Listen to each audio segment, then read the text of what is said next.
Bonjour tout le monde, ici Patrick Tousignan, j'espère que vous allez bien.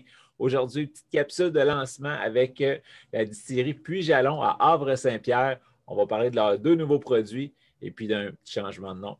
Aujourd'hui, je suis avec Mario Noël. Ça va bien, Mario? Oui, salut Patrick, toi-même, ça va? Ah oui, c'est sûr, merci. Donc, vous nous lancez deux beaux produits qui vont être en SEQ sous peu, que vous avez déjà commencé à vendre aussi sur place. J'ai Oui, vu que je connais un gars qui connaît un gars. J'ai réussi à mettre la main sur une, moi aussi. Fait que c'est bon, c'est bon. c'est votre Batch One, mais en version vieillie en fût, c'est ça? C'est Fût de ça, c'est bourbon. exactement ça, ouais. En fût de Bourbon américain, effectivement. Et puis, réserve d'Henri. C'est qui, Henri?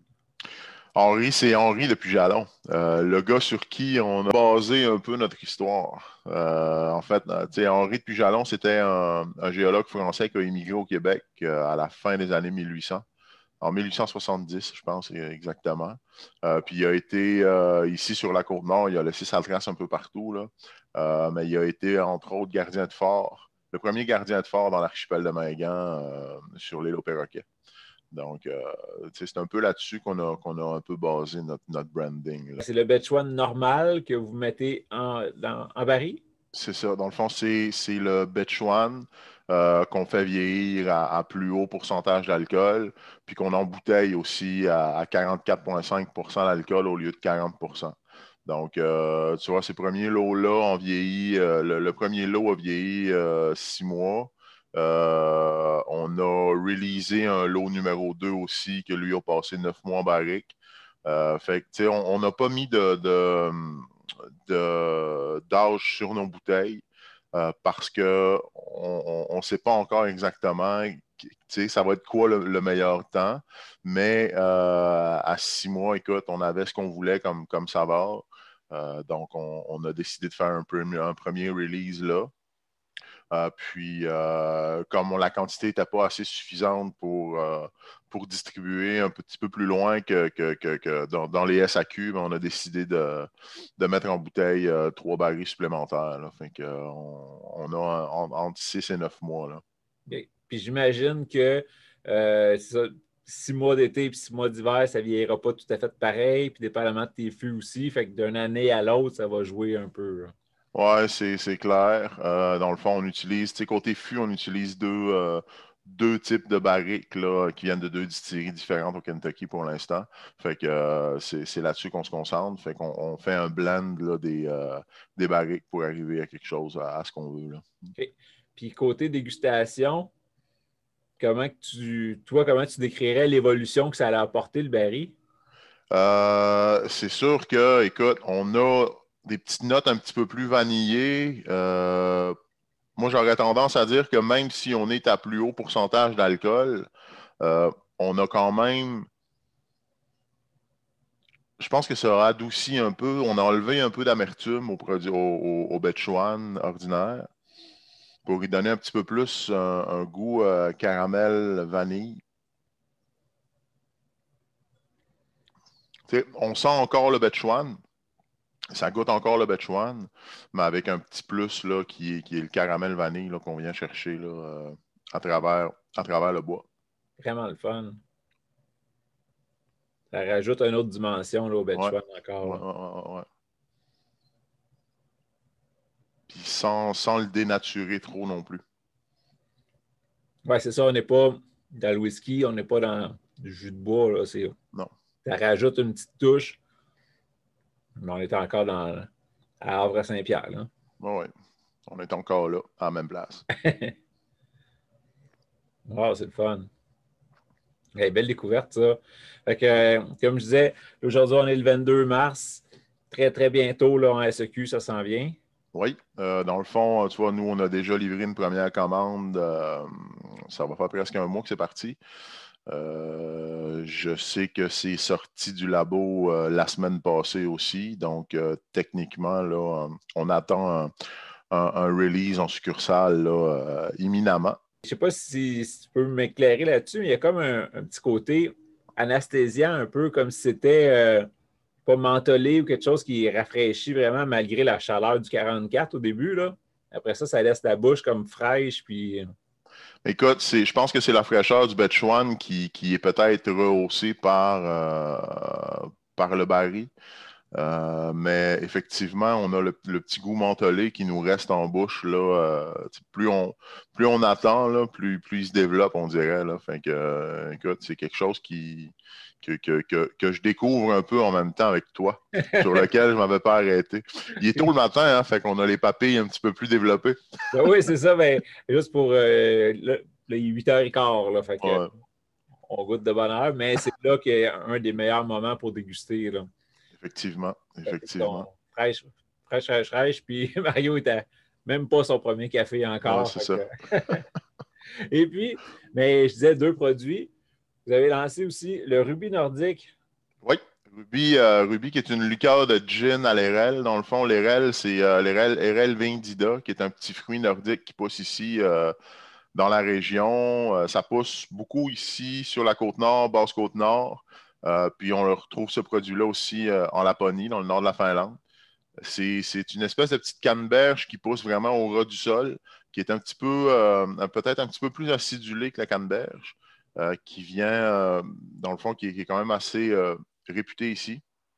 Ruby parce que, écoute, chose que je ne savais pas après avoir choisi le nom, mais l'historien de la place m'a confirmé que j'avais très, très bien choisi parce que au début du siècle, quand les gens parlaient des berries, parce qu'ici on appelle ça des berries, mais les gens avaient tendance à dire que c'était des petits rubis nordiques.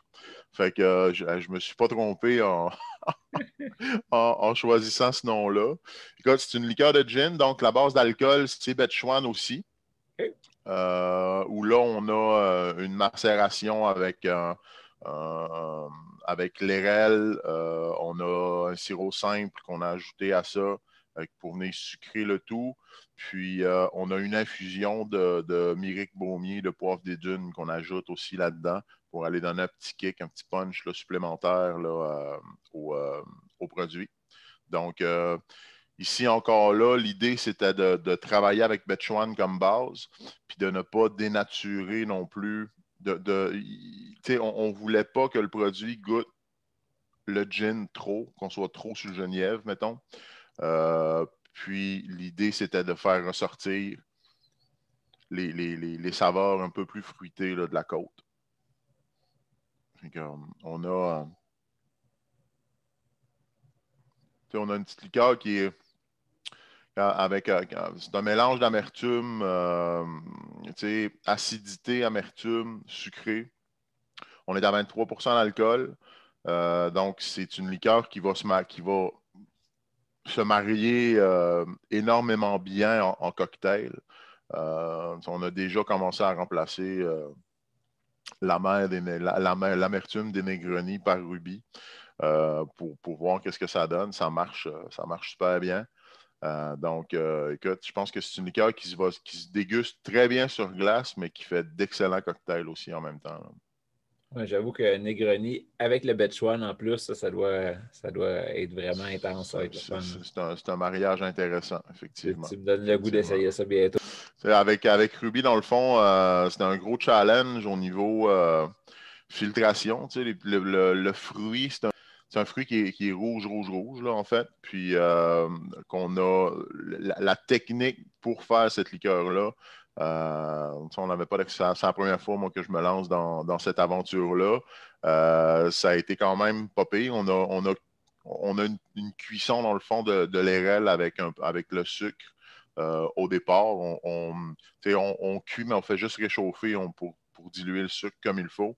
Après ça, on mélange au Betchwan avec l'infusion de myrique baumier et du Labrador, mais le gros challenge, c'est au niveau de la filtration. Je n'avais jamais travaillé avec autant de solide dans un liquide pour aller chercher, pour garder la couleur. C'est ça le challenge aussi, là.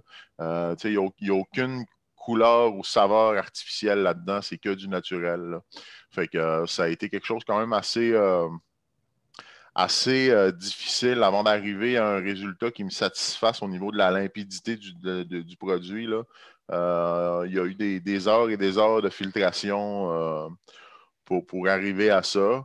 Puis le gros challenge, ben, c'était ça, de garder le maximum de couleurs aussi. Là. Fait qu'on va voir, là, j'ai hâte de voir, j'ai hâte de faire les autres d'autres batchs pour voir si on va être capable de garder cet esprit-là et de confirmer aussi la technique de production. Là. Mais c'était une de mes prochaines questions. C'est un produit que vous allez faire plusieurs batchs, vous avez tout le temps tenir, ou c'était un produit comme unique, un peu là, une one batch? Là? Ben, là, pour le moment, ce qu'on s'était dit, on va essayer, on va voir. On a fait une batch, là, tu vois, on a 156 caisses qui sont parties là, en SAQ. Puis, tu vois, il m'en reste quelques caisses ici aussi là, pour que j'essaie de garder pour la saison estivale parce que côté production, j'ai acheté ce que j'étais capable d'acheter d'RL cet automne pour pouvoir produire ça. Là, à cette date-ci, c'est quasi impossible d'en trouver. Là, je vais probablement être capable d'en racheter sur la base Côte-Nord dès que le Bella des Gagnés, parce qu'ici, la base Côte-Nord est desservie par le Bella des Gagnés, un bateau qui voyage puis qui ne voyage pas en plein hiver. Donc, tu sais, je ne le sais pas. J'ai hâte de voir ça va être quoi la demande en SAQ, puis de voir si je vais être capable de fournir à cette demande-là. Mais on ne s'était pas fixé vraiment d'objectif fixe là, avec ça. On va voir comment quelle sera la réponse, puis on va essayer de s'ajuster en fonction de. Mais le challenge aussi, c'est de travailler avec des produits frais. Ces petits fruits-là, on les achète congelés. Mais quand tu achètes un 500, 1000, 1500 livres de fruits, c'est soit tu produis tout de suite ou soit tu les mets à congeler. Puis le challenge, c'est qu'on n'a pas l'espace, on n'a pas de congélateur assez gros pour contenir ça. Là. Fait que c'est ça le défi pour le moment. Encore là, la technique est portée peut-être à évoluer un petit peu dans le temps en essayant de garder le goût. Puis c'est surtout l'enjeu aussi, c'est ça. C'est vraiment de ne jamais utiliser d'arômes artificiels pour ça, pour nos produits. C'est hors de question. Et c'est ça, à ce temps que tu en parles pour les amers, là. Là, c'est vrai qu'au nez, là, je reconnais un peu le petit côté des amers. Là. Ouais. Fait que, puis en bouche, c'est super le fun. C'est pas trop amer. Ça apporte un beau petit quelque chose. C'est pas trop sucré non plus. Un bel équilibre, un bel job, Mario.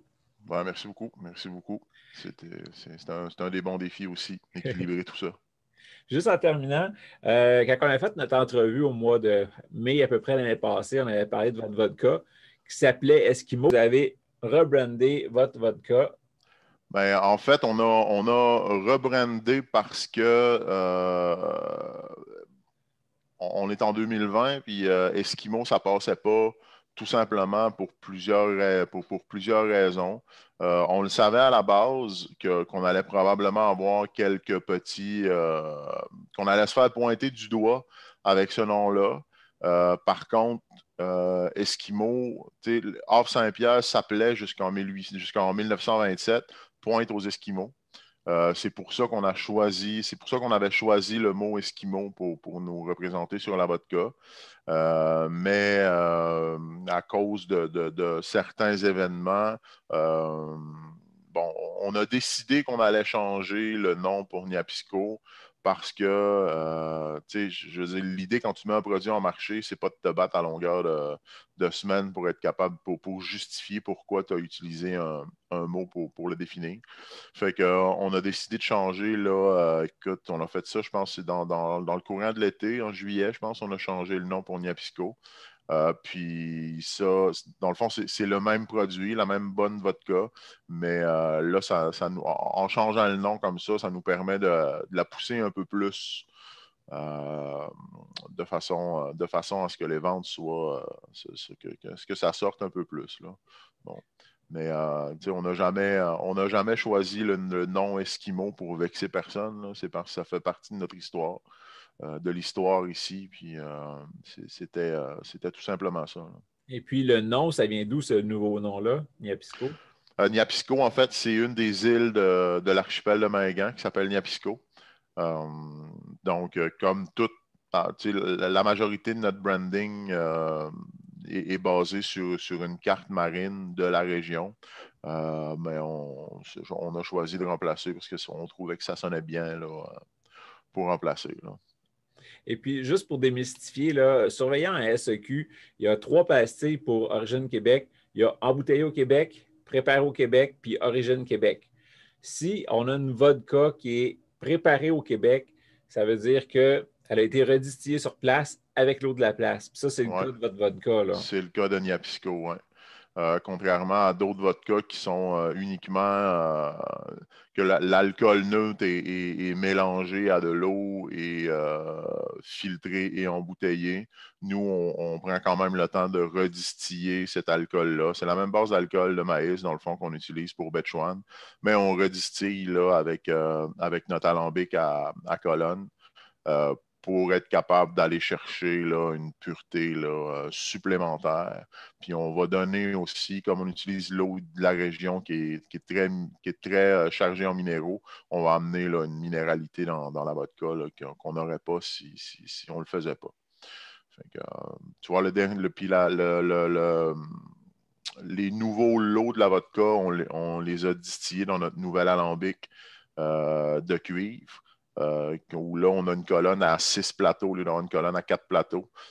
C'est particulièrement pur comme vodka. Fait que tu as vu une différence entre le 4 et le 6 déjà? Ah, on voit une différence, ouais, effectivement. Parfait. Bien, un gros merci, Mario, au matin. C'était très intéressant. Fait que je suis sûr qu'on va se trouver sur seq.com et demander à leur succursale d'en commander un peu. Ben, écoutez, allez-y, lâchez-vous là, demandez. C'est la meilleure façon d'avoir les produits près de chez vous. Donc, Betchwan, la réserve d'Henri, vieillie en fût de Bourbon.